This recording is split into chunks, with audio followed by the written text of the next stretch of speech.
வாழ்க வளமுடன். நண்பர்களே, மீண்டும் உங்கள் அனைவரையும் வேதம் குழுமம் சார்பாக அன்புடன் வரவேற்று ஒரு சிறிய சிந்தனையை எடுத்துக்கொண்டோம். கடந்த வாரங்களாக நாம மனதை பற்றி, அதனுடைய இயக்கத்தை பற்றி சிந்தனைக்கு எடுத்துக்கொண்டோம். இந்த மனம் என்பது ஒரு உயர்ந்த நிலை மானுடத்தில். அடிப்படையில் அதனுடைய மதிப்பை உணர்ந்து போற்ற வேண்டும், நடந்து கொள்ள வேண்டும். ஏன்னா இங்க ஆதியாக இருப்பது சிவம். அந்த சிவம் அசைவு பெற்ற பொழுது அது சக்தியாக மாறுகிறது. விண்துகள். மகரிஷி அவர்கள் அந்த பிரம்மஞான பாடல்ல சொல்லும் பொழுது, இருவெளியே தண்ணீருக்கு சூழ்ந்தெழுத்தும் ஆற்றல் இதன் திரிவு மடிப்பு விழ சுழலும் விண்ணா. விண் வந்துவிட்டாலே அது சக்தி களம். அது இயக்கம் என்று வரும் பொழுதுதான் தோற்றப் பொருளாக வருகிறது. தோற்றப் பொருள் காட்சிக்கு எட்டும். சிவமாக இருக்கும் பொழுது அது தோற்றம் இல்லை.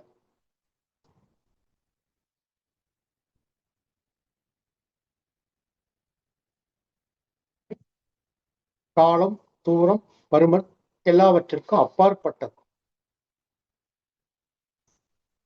அப்போ அசைந்த பொழுது அது அணுவாக மாறி சக்திகளமாக மாறிவிடுகிறது. இந்த சக்தி களத்துல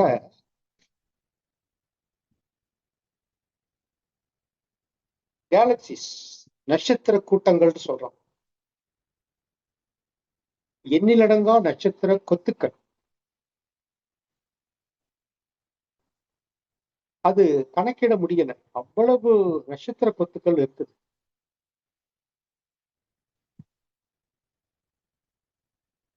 நம்ம பூமி, நம்மளுடைய சூரியன் இருக்கிற இந்த நட்சத்திர கொத்து, அதாவது கேலக்சின்னு சொல்லுவோம். ஒரு கோள வடிவில் இருக்கும், அப்படியே வட்டமா நீங்க பார்த்திருப்பீங்க.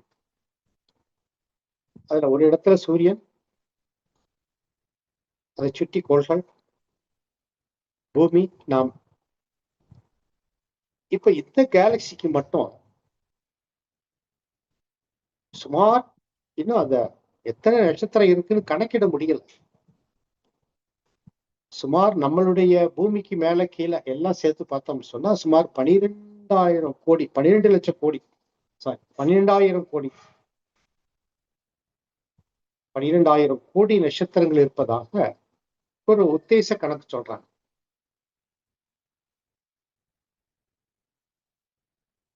இப்போ நம்மளுடைய ஒரு விஞ்ஞானம் இது எல்லாமே இந்த கேலக்சிக்கு அப்பாற்பட்டு போர்வது என்பது கடினம்.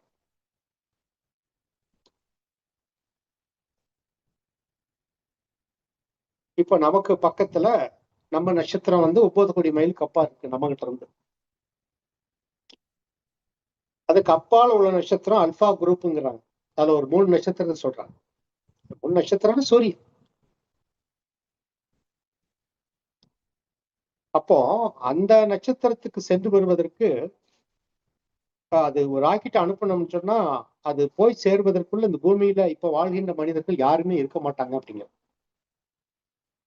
ஒரு இந்த இன்னைக்குள்ள வேகத்துல அனுப்பணும்னா ஒரு 10,000 வருஷம் எடுக்குங்கிறாங்க அது போய் சேர்வதற்கு. அது எதுக்கு கணக்கிடுறோம்னா, அப்ப எவ்வளவு தூரத்தில் ஒரு நட்சத்திரம் நம்மளுடைய பூமிக்கு அடுத்து இருப்பார். ராக்கெட் அனுப்புனா 10,000 வருஷம் ஆகும்னா எவ்வளவு தூரத்தில் இருக்கும்னு. அதான் தவத்துல சொல்லுவோம், ஒவ்வொரு நட்சத்திரத்துக்கும் இடையில் வெளின்னு சொல்லுவோம். அந்த வெளி அவ்வளவு இடைவெளி கிடக்குதுங்க ஒவ்வொரு நட்சத்திரம் கிடக்கும். அப்படி ஒரு நட்சத்திரம் பக்கத்துல உள்ள நட்சத்திரத்துக்கு 10,000 வருஷம்னு சொன்னா நம்ம கேலக்சில எத்தனை கோடி நட்சத்திரம் இருக்குது? விஞ்ஞானத்தால நெருங்க முடியாது. மனம் என்பது யூகிக்குது, அசம்ஷன். அப்ப இந்த பிரபஞ்சத்துல அது போன்று எத்தனையோ கேலக்சிஸ், அப்ப எவ்வளவு நட்சத்திரம் என்று கணக்கிட முடியாது.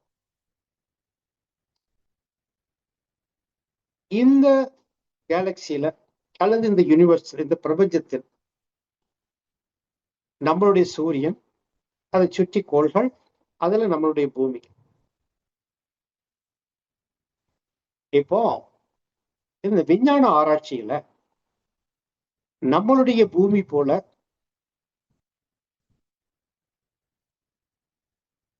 வேறு ஏதாவது மனித வாழ்வுகள் இருக்குமா? விஞ்ஞான ஆராய்ச்சிக்கு இதுவரை எட்டல. ஏன்னா அவங்க எக்யூப்மெண்ட்ஸ் வச்சு பாக்குறாங்க.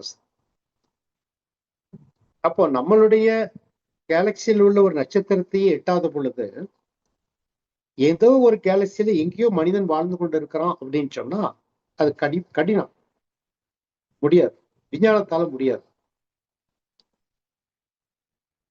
அப்ப யாரால முடியும்? அப்படி ஒரு நிலை இருந்தா ஏதோ ஒரு யோகிக்கு தட்டும், ஒரு அசம்ஷன் கிடைக்கும், அங்க மனிதர்கள் வாழ்கிறார்கள் சொல்லி. அவங்கதான் முதல்ல சொல்ல முடியும், வேற யாரும் சொல்ல முடியாது. ஆனா இதுவரை வாழ்ந்த சித்தர்கள் யாருமே சொல்லல வேறு உலகத்துல மனிதர்கள் வாழ்கிறார்கள் அப்படின்னு சொல்லல.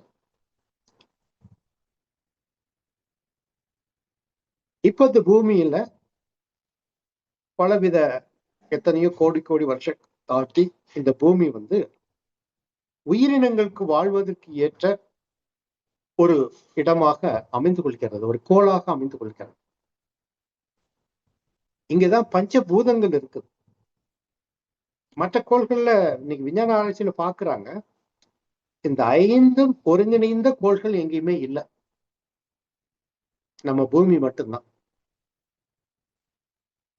இங்க இந்த விகிதாச்சார அடிப்படையில் இங்க இந்த உயிரினங்கள் என்பதை தோற்றுவிக்கிறது. அத மகரிஷி அவர்கள் சொல்லுவாங்க, இட்ஸ் நாட் அ கிரியேஷன் பா, இட்ஸ் அ டிரான்ஸ்பர்மேஷன். அவ்வை குரல்ல சொல்லும் பொழுது பரமாய சக்தியில் பஞ்சமாபூதம் தரம் மாறி தோன்றும் பிறப்பு, பிறப்பு பற்றி சொல்றாங்க. அதத்தான் விகிதாச்சார அடிப்படை, ரேஷியோஸ், தரம் மாறி அதனுடைய ரேஷியோஸ் மாறும் பொழுது உயிரினம் மாறுகிறது. இட்ஸ் தன் மாற்றம், மகிழ்ச்சி சொல்லும் போது டிரான்ஸ்பர்மேஷன். இப்போ அந்த தன்மாற்ற தத்துவத்துல கடைசியாக இறுதியாக வந்து நிற்பது மனிதன். அது பாருங்க, அத தமிழ் வார்த்தையில ரொம்ப அற்புதமா சொல்றாங்க. மனிதன், மனம், இதம், ஸ்பிளிட்டட். ஏன்னா தமிழ் மொழி ஒரு தெய்வ மொழி. ஒவ்வொரு தமிழ் மொழிக்கும் ஒரு ஆற்றல் உண்டு. அப்போ மனிதம், அப்போ இந்த மானுடனாக பிறந்ததுல அங்கு உடல் என்பதை குறிப்பிடல, மனசத்தான் குறிப்பிடுறாங்க, மனம் என்பதை குறிப்பிடும். அப்ப இந்த மனம் உயிரினங்கள் தோன்றிச்சு, விகிதாச்சாரத்தில் தோன்றி இதுக்கப்புறம் வேற ஒரு தோற்றம் இருக்குமான்னு கேட்டா இருக்கிறதுக்கு வாய்ப்பு இல்லை, நோ சான்ஸ். காரணம் என்னன்னா, அந்த சிவத்தினுடைய தோற்றம், சிவத்தினுடைய தோற்றம் தோற்றம் என்று வந்துவிட்டா முடிவு என்ற ஒன்று உண்டு. அந்த முடிவு என்பது எங்க இருக்குன்னு கேட்டா மற்ற உயிரினங்களில் இல்லை, மனிதனிடம் மட்டும்தான் இருக்கு.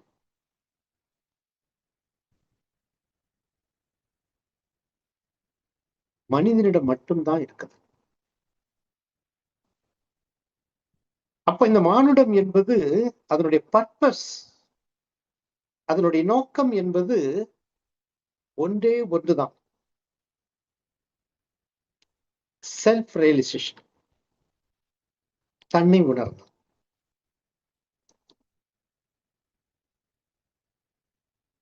இப்போ உயிரினங்கள் தோன்றிட்டு இந்த பூமியில வாழ்கின்றது. இந்த வாழ்கின்ற உயிரினங்கள் ஒரு முழுமை பெற்ற ஒரு இனமாக இல்லை. மானுடத்திற்கும் மனிதனுக்கு மட்டும்தான் ஒரு உயர்ந்த தன்மை உண்டு. உயர்ந்த தன்மை உண்டு. நாய் உள்ள நன்றி உள்ள மிருகம். நன்றி தானே, நன்றி உள்ளது நாயின்னு சொல்லிடுவோம். ஆனா அந்த நன்றியை யாருக்கிட்ட காட்டும்? அவருடைய விசுவாசமான யார் ரொட்டி துண்டு போடுறாங்களோ, பிஸ்கட் போடுறாங்களோ அவங்ககிட்ட தான் காட்டுமே ஒழிய மற்றவர்கிட்ட காட்டாது. ஆனா நன்றி உணர்வு அதுகிட்ட இருக்குது.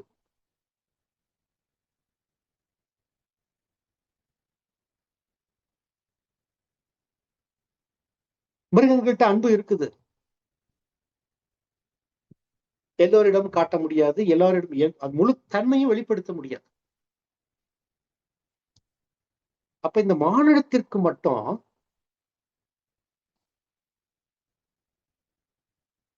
அந்த இறைவனுடைய தன்மையை முழுமையாக வெளிப்படுத்தக்கூடிய ஒரு ஆற்றல் இந்த மானுடத்தில் மட்டும்தான் இருக்குது.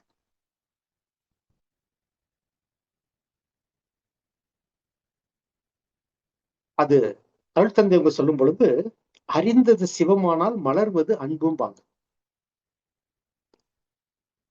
இங்கு அன்பு மலர்வன் சார், இது எல்லா இடத்துலயும் இருக்கிறது இல்லையே. அப்படித்தான் இருக்கும். அது தவறு கிடையாது. ஏன்னா the transformation is going on.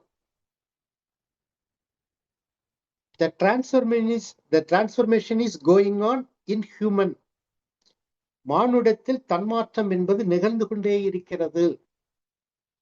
தன்மாற்றம் அடைந்து முழுமை பெற்றவர்கள் ஞானிகளாக விடைபெற்று போய் கொண்டே இருக்கிறார். விடைபெற இயலாதவர்கள் ரீசைக்கிள் பிறவி தொடராக மீண்டும் தொடர்ந்து கொண்டிருக்கிறது.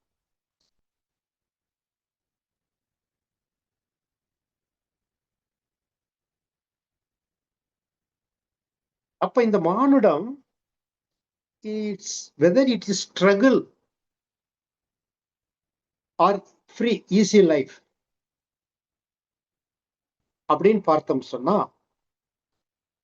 புரிந்து கொண்டால் இந்த வாழ்க்கை எளிமையானது, புரியாத வரை இட் இஸ் ஸ்ட்ரகிள். அங்க ஒரு போராட்ட வாழ்க்கை.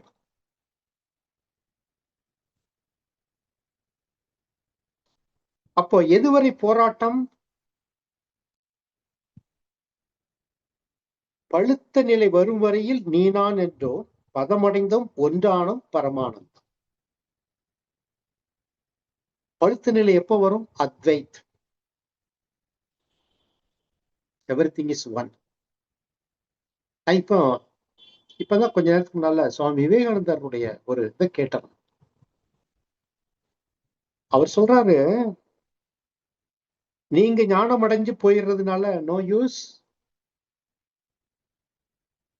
இந்த உலகத்தில் உள்ள அத்தனை பேரையும் நீங்கள் இழுத்து செல்லணுங்கிறார். அனைவருக்கும் அதை கொண்டு செல்ல வேண்டுங்கிறார். அதனாலதான் ஞானிகள் போராடுறாங்க. போராட்டம் என்பது எல்லா மக்களுக்கும் கொடுத்து விட வேண்டும் என்று எடுக்கிறார். எப்படியாவது கொடுக்கணும், அந்த ஞானத்தை கொடுக்கணும். அப்போ மானுடம் அந்த ஸ்பிரிச்சுவாலிட்டி கூட அடுத்து வருது. ஆனா மானுடம் முதலில் வெளிப்படுத்த வேண்டியது அன்பும் கருணையும்.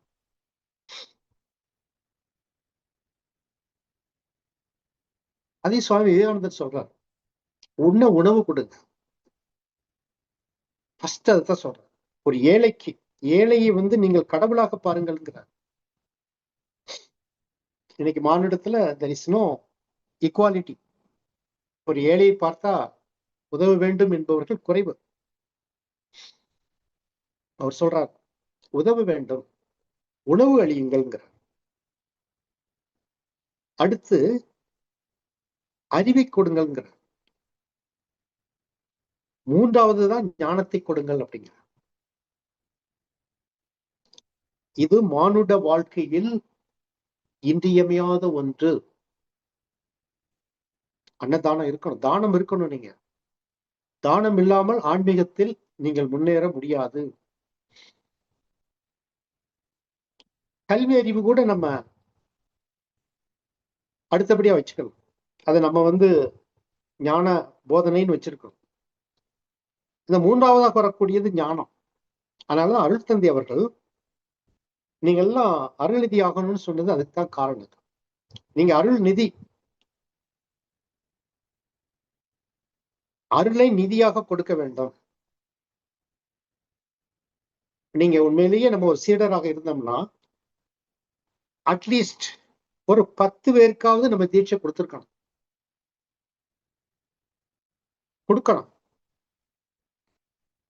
அந்த உயிர் உய்யட்டும், அந்த உயிர் உய்யட்டும்.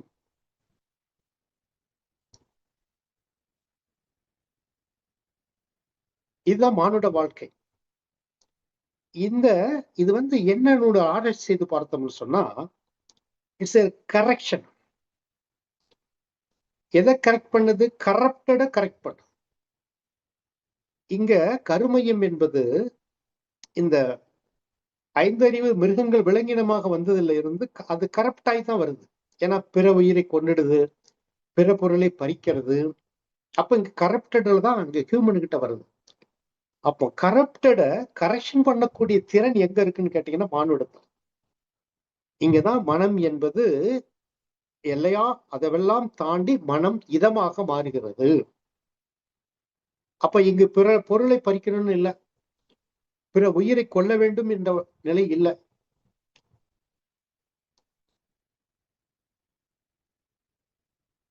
ஒரு தூய வாழ்க்கை,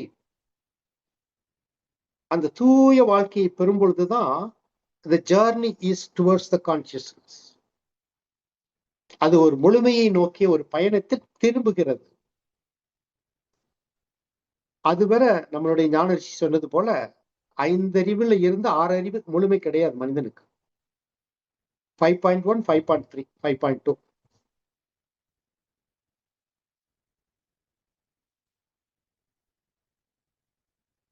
இப்போ இதுல ஒரு சூக்குமத்தை மட்டும் சொல்றேன். அப்போ அதனுடைய ப்ராசஸ் சரியாக வரும் பொழுது ஏன் மானுடத்தில் மட்டும் தடைபடுகிறது? எல்லாருமே அந்த அவதாரத்தை நிறைவு பண்ணிட்டு கிருஷ்ண அவதாரம் கல்கி அவதாரத்துக்கு போயிடலாமே, ஏன் போக முடியறது இல்லை அப்படின்னா, தெரிந்தோ தெரியாமலோ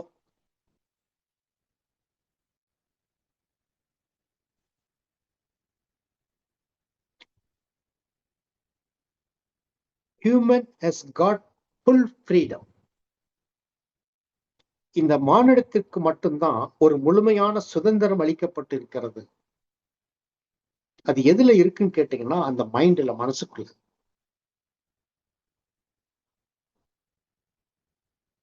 அப்ப அங்க அந்த மைண்ட் வெளிப்பாடு என்று சொல்லுவதை விட அது முழுமையினுடைய இட்ஸ் பார்டர், அந்த எல்லையில நிற்குது மனம் என்று. அந்த எல்லையில் நிற்பதனால் இந்த மனம் என்பது மிகப்பெரிய ஆற்றல் படைத்த, அளப்பெரிய சக்தி படைத்த ஒன்று. ஆனா விலங்கினம் வர மயங்காத ஒன்று, விலங்கினம் வர மயங்காத ஒன்று மானிடத்தில் வரும் பொழுது மயங்கி விடுகிறது. அப்ப என்ன மயக்கம் வருது? ஒரு கிரியேஷன் அப்படின்னு பார்த்தோம்னு சொன்னா he is the creator. ஆனா இங்க என்ன பண்ணுதுன்னா, நான் ஐ ஆம் த சோல், நானே கிரியேட்டர், நானே குழந்தைகளை பெற்றேன், நானே வீடு கட்டினேன், நானேயே அணை கட்டினேன், நானே அரசன். ஜீசஸ் காலத்துல அப்படித்தான் இருந்தாங்க. இனியும் பல நாடுகள்ல இருக்குன்னு சொல்லுவாங்க. வியட்நாம் போன்ற நாடுகள்ல அரசர்களை தெய்வமா கும்பிட்டு இருக்கிறாங்க. ஜீசஸ் காலத்துல அப்படித்தான் இருந்துச்சு. ஐ ஆம் த காட், நீ ஹாவ் டு ப்ரை மீ, என்னைத்தான் வணங்கணும் இருந்துச்சு. அப்ப இங்க மனம் என்ன மனம் என்பது ஒரு தவறான கணித்துக் கொள்கிறது. என்னால் இவ்வளவு செய்ய முடிகிறது என்று ஒரு தன் முனைப்பை, ego,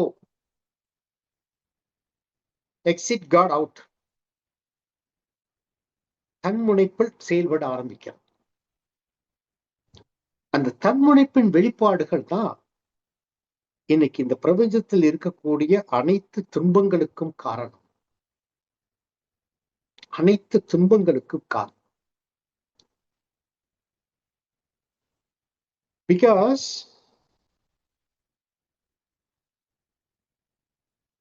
on the process,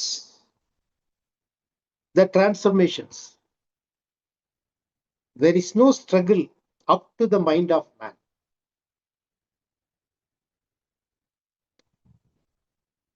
When there is a growth in the mind, the struggle starts.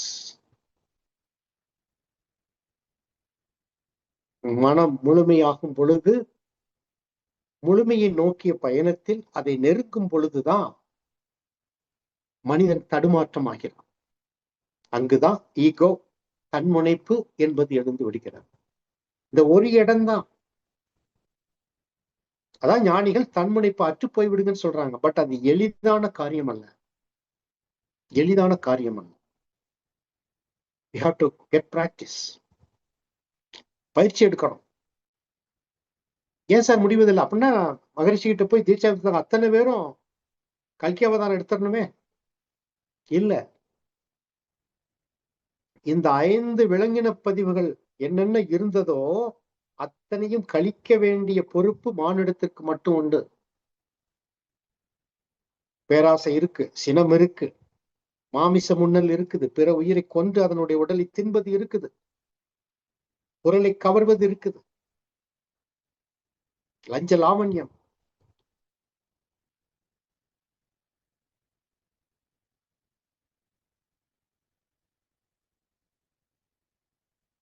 அப்ப இதை எப்போ ஒரு மனிதன் கழிக்க வேண்டும்?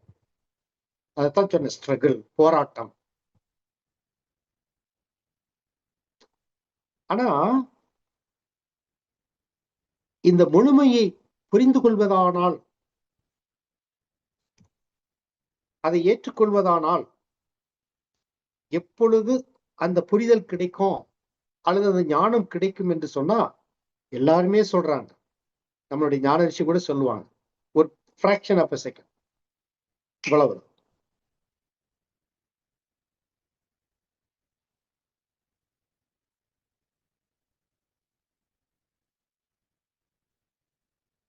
அந்த நொடி பொழுதில் அந்த ஞானத்தை நம்ம பெற்றுவிட முடியும்.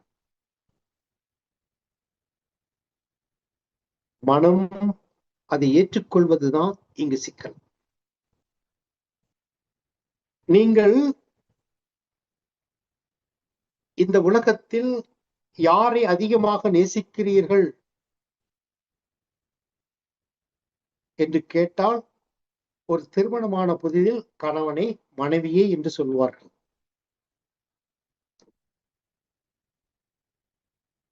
கொஞ்சம் வயதாகிவிட்டால் குழந்தையை சொல்வார்கள். இன்னும் கொஞ்சம் வயதாகிவிட்டால் பேர குழந்தைகளை சொல்வார்கள். ஒரு சிலர் வீட்டிலே வளரக்கூடிய நாய்க்குட்டியை சொல்வார்கள். இருக்குது. எத்தனை பேர் இந்த பிரபஞ்சத்தை நேசிக்கிறீர்கள்? எத்தனை பேர் அந்த சிவத்தை விரும்புகிறீர்கள்? சிவனடியார்கள், they loved the God, they loved Shiva. காதலி போல, காதலன் போல நேசித்தார்கள். அங்குதான் டிட்டாச்மெண்ட் வந்ததுங்க. பற்றி இல்லை. சித்தர் பரம்பரை எடுத்து பார்த்தீங்கன்னு சொன்னா திருமணமானவர்கள், ஆனால் அந்த இறைவனோடு கலந்து நின்றார்கள். எப்பொழுது அந்த லவ் என்பது அங்கு வருகிறதோ, நேசித்தல் என்பது வருகிறதோ, எல்லாரையும் நேசிக்கணும். ஆனா அதே அளவு இருக்குதான்னு பார்க்கணும். அதனாலதான் we need detachment, there is no attachment. அப்ப எதோட அட்டாச்மெண்ட் ஆகணும்? பற்றுக பற்றற்றானை. இப்ப நம்மளுடைய மனம் எதை பற்றி கொண்டு நிற்கிறது என்பதை ஆராய்ச்சி செய்து பார்த்தோம்னு சொன்னா தெரிஞ்சிரும் we are not qualified.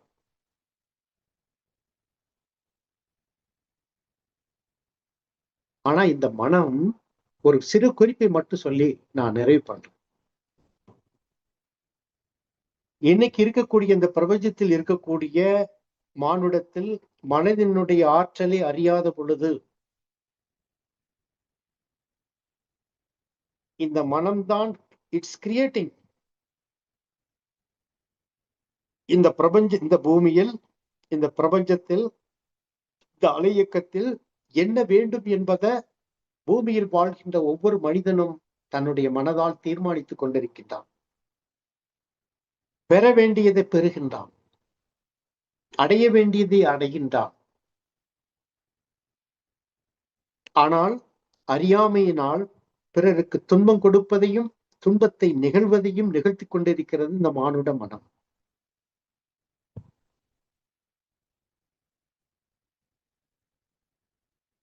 இப்போ சயின்ஸ்ல ஒரு கருத்து சொல்றான். ஒரு அணுவனுடைய ஒரு புதியதாக தோன்றிய விண்ணுன்னு வச்சுக்கலாம். நம்மளுடைய கருத்துல சயின்ஸ்ல ஆட்டம்னு சொல்லுவாங்க, வேற மாதிரி சொல்லுவோம். ஒரு விண் எடுத்துக்கிட்டு அந்த விண் ஒரு புதியதாக தோன்றிய ஒரு விண், அது களங்கமுற்று இருக்குது. சயின்ஸ் என்ன சொல்லுதுன்னா, அந்த களங்கமுற்ற அந்த விண்ணை நீங்க கூர்ந்து பார்க்கும் பொழுது கண் பார்க்குது, ஆனா மனம் அதை கிரகிக்கு இல்லையா, மனம் கணிக்கிறது இல்லையா. எது விண் சுழலுதுன்னு எப்போ கணிக்குதோ, நல்லா கவனிச்சுக்கோங்க, சுத்தமான ஒரு விண், அதை இந்த மனம் என்பது கணிக்கும் பொழுது, அதே கணிக்கும் பொழுதே அந்த விண்ணில் ஒரு மாற்றம் என்பது நிகழ்கிறது.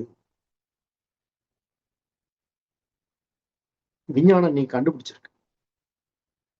நம்ம வீட்டுல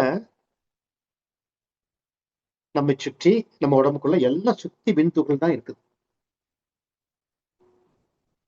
நான் எனக்கு அப்படியே ஆராய்ச்சி பண்ணி பார்க்கும் பொழுது நம்முடைய முன்னோர்கள் இப்ப ரீசெண்டா ஒரு அம்மா கொஞ்சம் உடம்பு சரியில்லை அப்படின்னாங்க. அப்ப நான் அவங்ககிட்ட ஒரு கேட்ட கேள்வி, நான் யதார்த்தமா கேட்டேன், வீட்டுல தீபம் போடுறீங்களான்னு கேட்டேன். அவங்க தயங்கி முதல்ல போடுறதில்லை, இப்ப போடுறோம் அப்படி இப்படி. நான் ஏன் கேட்டேன்னே தெரியாது, என்னை அறியாமே கேட்டுட்டேன். அப்புறம் அவங்க இல்ல சார் நான் வீட்டுல தீபம் போடுறேன் அப்படின்ட்டு. அதுக்கப்புறம் நான் ஆராய்ச்சி செய்து பார்த்தேன். இப்போ ஒரு தீபம் ஏற்றாங்க, தீபம் ஏற்றும் பொழுது அணுச்சிதைவு ஏற்படும் இப்போ. ஆனா நீங்க தீபம் ஏற்றும் பொழுது இறைவனை வணங்குகிறீர்கள். பக்தி மார்க்கம் என்ன எண்ணத்தில் வணங்குகிறீர்கள்? நான் நன்றாக இருக்க வேண்டும், என் குடும்பத்தில் நன்றாக இருக்க வேண்டும் என்று நினைக்கும் பொழுது அங்கு இருக்கக்கூடிய அணுச்சிதைவுகள் நீங்கள் என்ன எண்ணுகிறீர்களோ அதை தாங்கிக் கொண்டு இந்த இல்லம் முழுதும் பரவுகிறது. அதனாலதான் நம்முடைய முன்னோர்கள் குறிப்பாக இந்து மதத்துல தீப வழிபாடு அப்படின்னு வச்சாங்க. இன்னைக்கு விஞ்ஞானம் சொல்லுது, அப்படி சிதைவு ஏற்படும் பொழுது அந்த அணுவினுடைய மாற்றங்கள் ஏற்படுகிறது, ஆற்றம்ல மாற்றங்கள் ஏற்படுகிறது. என்ன மாற்றம்? அதான் மாதிரி சொல்ற அலை தத்துவம் தான். அப்ப என்ன மெசேஜ் இருக்குதோ அந்த மெசேஜ ஒவ்வொரு பெண்ணும் தாங்கிக் கொண்டு உங்களுடைய இல்லத்தில் பரவி நிற்கிறது. அப்போ இல்லத்துல கணவன் மனைவிக்குள்ள உறவுகள் எப்படி இருக்குது? வாக்குவாதங்கள், சச்சரவுகள், அத்தனை பெண்ணும் அதை தாங்கிக் கொண்டு நிற்கும். அன்பு கருணை, அந்த இல்லத்தில் அமைதி மேலோங்கி நிற்கும். அதனாலதான் மகரிஷி அவர்கள் வாழ்க வையகம் எவ்வளவு அருமையா டிசைன் பண்ணியிருக்கிறாங்க. அதைத்தான் சுவாமி விவேகானந்தர் சொல்றார், நீ ஞானம் பெற்றா போதாது, இந்த உலகத்தில் உள்ள அத்தனை பேருக்கு நீ கொடுத்து விட்டு செல் அப்படிங்கிறார். அப்ப எவ்வளவு ஆற்றல் படைத்தது நம்மளுடைய மனம் என்பதை சிந்தனை பண்ணிப்பார். ஏன் இன்னைக்கு ஈராக்குக்கும் அமெரிக்காவுக்கும் தகராறு? அவர்கள் காரணம் அல்ல, இந்த பிரபஞ்சத்தில் உள்ள காந்த அலைகளை மாசுபடுத்திருக்கக்கூடிய ஆற்றல் மானுட மனதிற்கு உண்டு. வெறுப்பு, அந்த வெறுப்பை தாங்கிய அத்தனை துகள்களும் அதற்கேற்ப செயல்படுகிறது.